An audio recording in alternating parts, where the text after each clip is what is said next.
Hey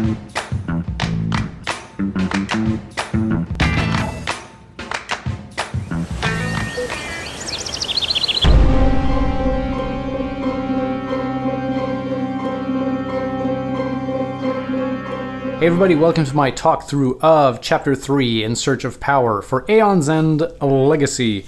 So if you haven't seen the previous videos, I would encourage you to go back and watch them because, yeah, you're going to be left out on some important information.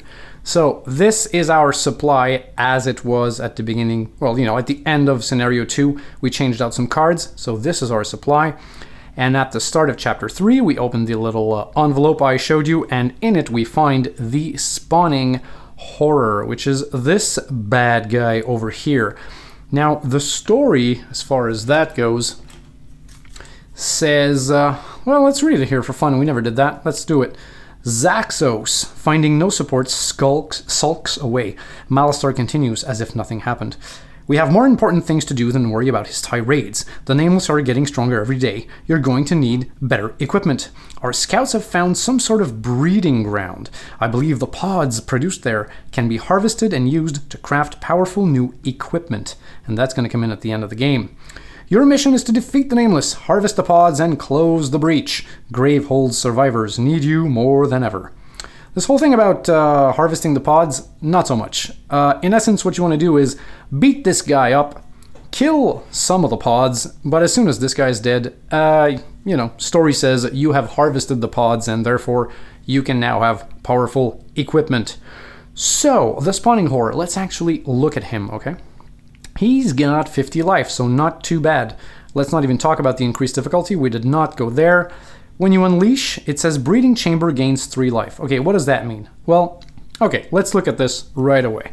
The game tells you to set up not only this guy and his deck, but also a breeding chamber and a pod deck. Now the breeding chamber can never go away. I think it says so here. So this minion can never have less than 1 life. So it's never going to go away. And this minion has no maximum life, so it can always raise. Okay, fine. What does this do? Well, this works in conjunction with this over here. So let's read the additional rules. At the end of a Nemesis turn, if Breeding Chamber has 11 or more life, it imbues a pod. Draw a card from the pod deck, place it into play, and Breeding Chamber loses 10 life. Repeat this until Breeding Chamber has 10 or less life. So what does this mean? Well, it means that every once in a while, this thing is going to go up, and when it reaches 11 or more, it'll pop out a pod. And then you'll reduce the life by 10, and, you know, rinse and repeat. So every once in a while, this thing will make this thing gain more life, and then it'll spawn a pod, and, you know, yada yada yada, forever and ever and ever, until you die. One thing I forgot to mention, though, is that when there are 7 pods in play, which is the whole deck of pods, okay? Spawning Horror completes its metamorphosis and the players lose. So that was very important, though. We couldn't, like, we let some of these pods, you know, go unchecked, basically, and we just let them go. But we were always very careful to not go over, you know, 5 or 6 or whatever, because as soon as the 7th one is in play, you can lose. So these pods, if we look at them here, these are basically... They're minions, okay? They call them pods, but let's look at them here. It says minion-pod. So for all, you know, game effects, it's considered a minion. So it's got 6 life, fine. They might have an evolve thing. Let's not go into that right now, but they'll do bad stuff like Gravehold suffers 2 damage. Your standard minion-y type stuff, right? Breeding Chamber gains 2 life. This one actually gives this 2 more life. Okay, fine. What else? This guy here, Gravehold suffers 1 damage. Okay. You know, cute, bad. What's this, you ask? What is this? Well, before we get ahead of ourselves, before you set all of this nice stuff up, the game gives you new rules, and with those rules come tokens. And one of these tokens/rules is that now some of the minions have these things here. Shield tokens. Now, shields work like they do in a lot of, you know, RPGs and dungeon crawls and stuff like that, in the sense that if you get a minion that has a shield on it, for example, none of these guys, hold on, for example, well, this guy here, okay, So he's got 4 life, but he has 1 shield. So you'll put a shield token on here. And what this means is when you hit this guy with a spell, whatever the value of your attack, it just removes that 1 shield token, which is bad and annoying. Because if you've got a 4 attack spell or something and you shoot it off, all you're going to do is boop, remove that shield. So shields are annoying. They make killing minions tougher. Now, you see here in this deck, we've got 3 with shields. And up top here, there were initially some. But now they're in a discard pile somewhere. I'm sorry about that. But yeah, the game gives you some new rules where, shields are now a thing. The game also gives you, at the start of all this, Malastar's Gift. I can show you that here. So Malastar Gift. It's a big token here, and you don't get to use this now. It says, use this token only when you replay a chapter. Use it only once during that game. So in essence, if you lose the game, you can now bring this into play, replay the game, and it's going to give you some help, okay? Because obviously if you lost, that means you're bad and you need some help. So you use it once and then you flip it and it'll show a big X here. So yeah, this is now a new thing that we can play, but we didn't get to play with it in that, first attempt at chapter 3 because, well, that's the rules. So now the main thing with this guy is you have to constantly choose what you're going to be hitting, okay? Are you going to be hitting one of his regular minions? Or will you be trying to hit him, which is, the way you win the game? Or will you be trying to reduce this thing so it doesn't spawn more pods? Or will you be trying to hit some of these pods? Because some of these, do some crappy effects for us. Greyfold suffers 2 damage. Breeding Chamber gains 2 life. This is probably one you'd want to get rid of quick so it doesn't keep boosting that thing. So let's say this one is dead. But, I mean, some of these, Greyfold suffers 1 damage. So you see right there, every Nemesis turn, this is 3 damage to Greyfold. And that was really the challenge of this particular chapter. We were very much, our strategy was, let's not worry about anything else, as, being reasonable, of course, but let's try and hit him all the time. Let's go. As soon as you have a 4 attack or something, let's boom, boom, boom, let's go. Because as you've learned in any game of Aeon's End, I mean, if you have a chance to hit this, the Nemesis, you go for it all the time. You go for it because that's how you win. So we were trying to stretch out, kind of like playing with fire type of situation where every few turns this would take some damage and then some of these guys made us take damage. And yeah, it didn't go so well. This game, I'll tell you right now, it felt like a real game of Aeon's End, in the sense that the game just beats and beats and beats you down until the end, and if you're lucky, you'll win.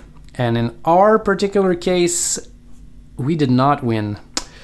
We lost, I think, beginning of Act 3, or close to, the middle of Act 3.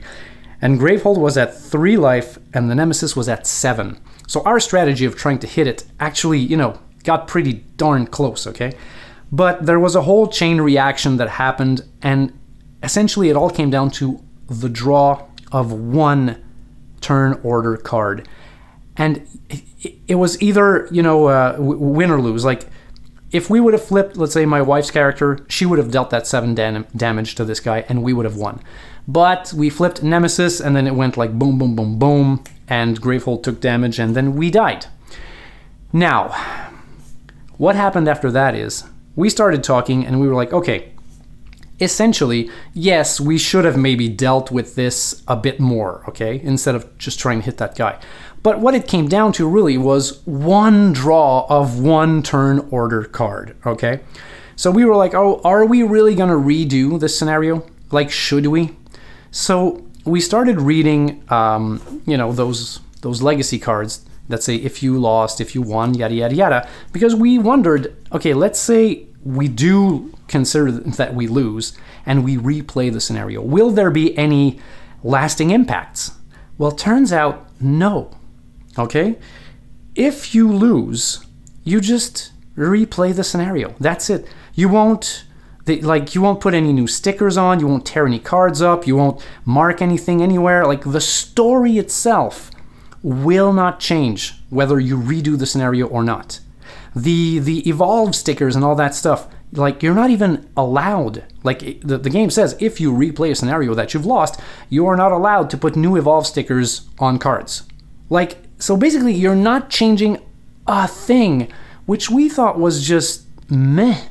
So I'm sorry to say that after, learning this information, we decided, you know what, let's just fail forward. Now, if we had failed like miserably, fine, okay, let's redo it just out of pride of we need to figure this out and we're smart enough and we can do this. But when it came down to just one card draw, it was like, okay, screw it, let's just move on to the next one. So I'm sorry to say that we cheated at the end and we decided to move forward.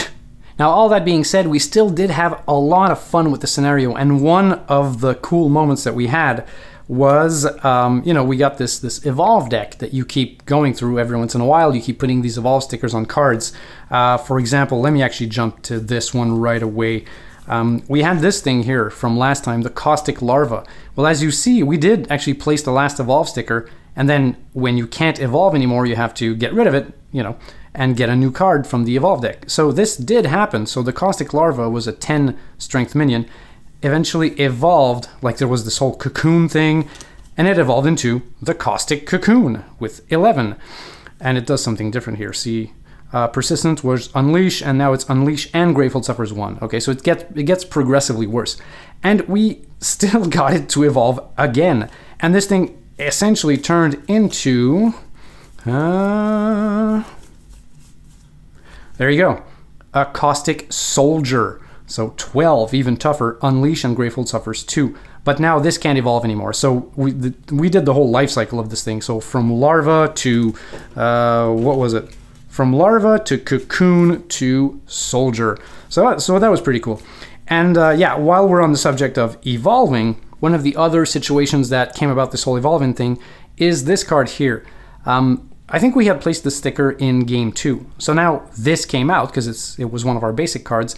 And it said, okay, power 2, unleash, any player suffers 1 damage and discards 2 gems. Fine, so I was like, okay, I'll discard the gems, okay? But then it said evolve. So we couldn't put a sticker. So it says if you can't put a sticker on, read 52. So we got rid of that, we went through the deck, got card 52. And then it says, look at this here. The Nameless yearns to feed on your gems, the source of power you use to control your breaches. Your offering does not satisfy the Nameless, and so it will continue to hunt you, devouring your spells. Banish Ether Extract, which was this thing, and place card E53 in the Nemesis discard pile. Write the name of the player who discarded the gems because of Ether Extract, blah, blah, blah. So I was the one who discarded those gems, so then we got this card, and I put my name on. So now this is going to come back in every game. It's a basic card. So it says power 2, unleash twice, and Ramon discards their most expensive prepped spell. Now, why is this funny? Well, if you remember, in the previous game, I also got marked with this thing. Unleash twice, Ramon suffers 3 damage. So now, in the basic Nemesis deck, 2 of these cards actually mark me. Ain't that grand? So that was funny. Now, when it was all said and done, and we decided that we won, the game did tell us to open a whole bunch of stuff. And one of the things that we got was, as it was promised, we got new equipment. And it was this big thing over here. Equipment was basically, getting a sticker and putting it on your guy, but also taking a power and sticking it on that that board. Now this is like just a power that defines your character. It's not related to those charges that you spend. It's really something that just like now you're the guy who does that. And let me show you let me show you these first, okay? So like we didn't pick these, okay? So this one here, when you open any player's breach, you may destroy a card in your hand or discard pile. So this is something you could do like on every one of your turns, like when you open a player's breach, yada, yada, yada. So these are pretty cool, but we took 3 here, which I'll show you later. Let's read this one here. When you gain a card that costs 5 ether or more, gain a life. And, I mean, that's pretty cool. It's like a passive power. You just, it just might happen. And I think that we might get more of those in the future, because if you look at the player boards, I'll show you later, but I have a feeling we might get some of these back later on. This one here, when you play a relic, gain an ether. Okay, cool, why not? When you cast 2 or more spells during your casting phase, gain an ether. All right. And here, very small here, once per turn during your main phase, you may discard a card in hand. If you do, deal 1 damage. So again, like, these all seem pretty good, but let's see what we took. Bum, ba, bum, bum, bum, bum. Okay. My friend here, Snow, he ended up taking this one here, which says 2 spells may be prepped to your... You had to write a number here, so he picked number 1. So 2 spells may be prepped to your number 1 breach. When you choose this, write any breach number on the blank. So essentially, he can now put 2 spells in his first breach over here, which is usually pretty useful because you'll take these sparks, you know, these semi-useless spells, and, you know, you can just put 2 of them here, let them, you know, simmer here for a few rounds, and then just get your deck building on. So he took that. He was pretty happy about that. My wife here, she named her any player against 3 life. She named it Mouth to Mouth. That's my wife. All right, so she picked here at the start of your first turn of the game, gain 2 charges. We thought this was a good idea because we were kind of bummed out that all of the powers, like everyone's powers, if they're hot or not, they each have the same number of charges. So we were like, okay, so this is just, you know, basically a way to like start the game with, you know, a shorter strip than anybody else, right? So this seemed like a good idea because her power, any player gains 3 life, if you can do it faster, then that's just, you know, better. So this seemed like a good idea for her. And then my guy here, Ramon, I took at the start of your first turn of the game, focus your number 3 breach twice. So right off the bat, I start the game with this breach, boom, boom, focus twice. And this was a good idea because if you remember my starter card here, it's a gem, so gain 1, but if you have 3 or more open breaches, gain 1 life. So by focusing my number 3 breach, I was like, okay, I'm just that much closer to having 3 open breaches so that every once in a while I can gain a life. Which again is not a bad thing for me because I'm the guy who's been marked by the game. So that's why I took that one. And now as far as these stickers go, I actually found out there's like, it seems like there's a misprint on the game because like if you play with the tank character, they say, okay, put this big dragon head on, okay? Which I did, okay? I'm the big tank, I put a dragon head, it's a sticker here, on top of this big ram thing. But if I had played as the girl, it's already here. And this is not a sticker, this is like a printing mistake, basically. And yeah, most of the characters do have that mistake. Okay, see, my wife, it was okay. She didn't have it. But you see, if you look at my friend Snow here, the girl version, it's printed on, and the guy version, we had to put a sticker on. So that was kind of confusing for us. At first, we were like, hey, do we put it on? Do we not? What's going on? What's the deal with all that? But anyway, we figured out that it was a printing mistake. No biggie. It's not going to change anything.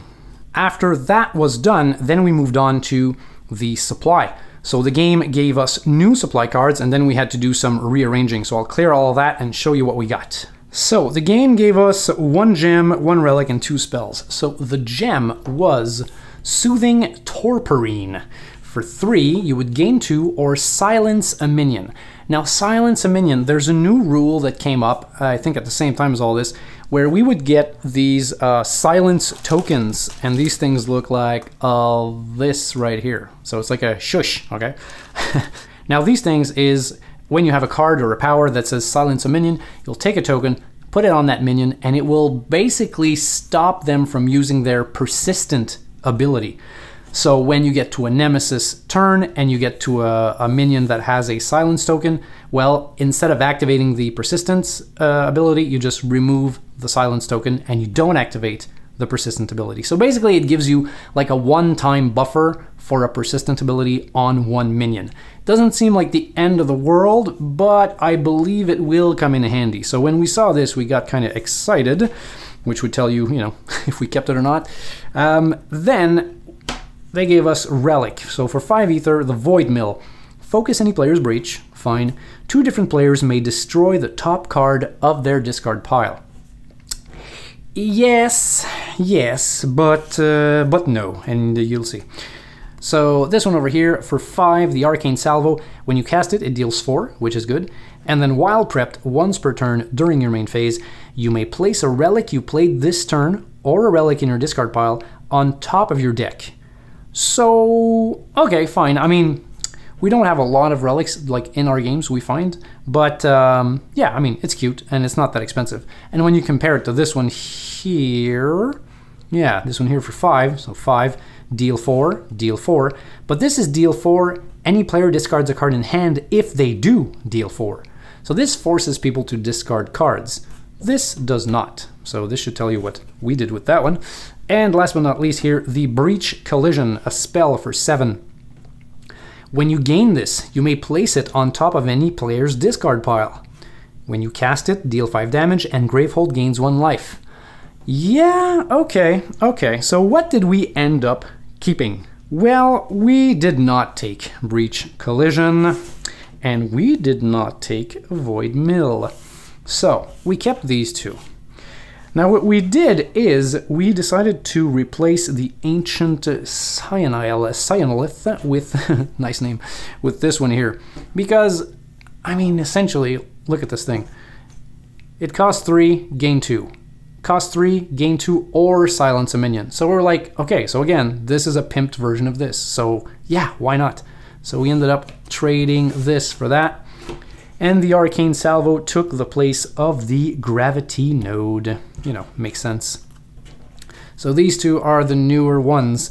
Now the game also told us that there's a rule change in the sense that starting from the, chapter 1, you always had to build your supply in the same way. You needed 3 gems, 2 relics, and 4 spells. But now the game says that you can build this pretty much any way you want as long as you have at least 2 gems, 1 relic, and 3 spells. If you stick to that, well then you can, add more relics or get less spells or build this thing any which way you want. But for now, we stuck to the same formula, and this is what our setup looks like now. So all in all, a very, very tough game, feeling like you're getting your butt handed to you pretty much throughout the whole thing. And so far, this is the, this chapter feels the most like a regular game of Aeon's End. Like, I own War Eternal, and I've played, I don't know, maybe 10 games of that so far, and this felt like that. Starts off okay, you build your thing, but very soon it's like bang, bang, bang, bang, bang. The Nemesis just tears you a new one, basically.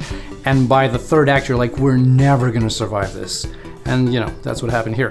But still fun, if you're a masochist. No, really, it was fine. And I can't wait to see what the game has in store for us, because we're getting new mechanisms all the time, and that's pretty good, like being able to silence minions and those shield tokens and that evolve, situation. Everything is pretty cool, and yeah, we feel like things are ramping up. So pretty excited about playing Chapter 4, probably later this week. So yeah, there you go. Now, before I leave, I want to ask you guys, really, if there's anything in these videos that you feel like you should be seeing more of or less of, just let me know, because I'm doing this, off the cuff, on the fly, as I see fit, just using my memory of how the game went down and, how the game made me feel and stuff like that. But if you feel like, hey, could you cycle through more of the cards and stuff like that, or anything, please let me know, because these videos are, for you guys. So tell me what you like, tell me what you don't like. And as always, subscribe, all that good jazz, and I will see you guys on the next one. And if you want some more videos, YouTube thinks you might like the one on the left. I personally think you might enjoy the one on the right. And if you want to make sure to never miss any of my videos, I would ask you to click the middle button here to, of course, subscribe. Bears beats Battlestar Galactica. What is going on?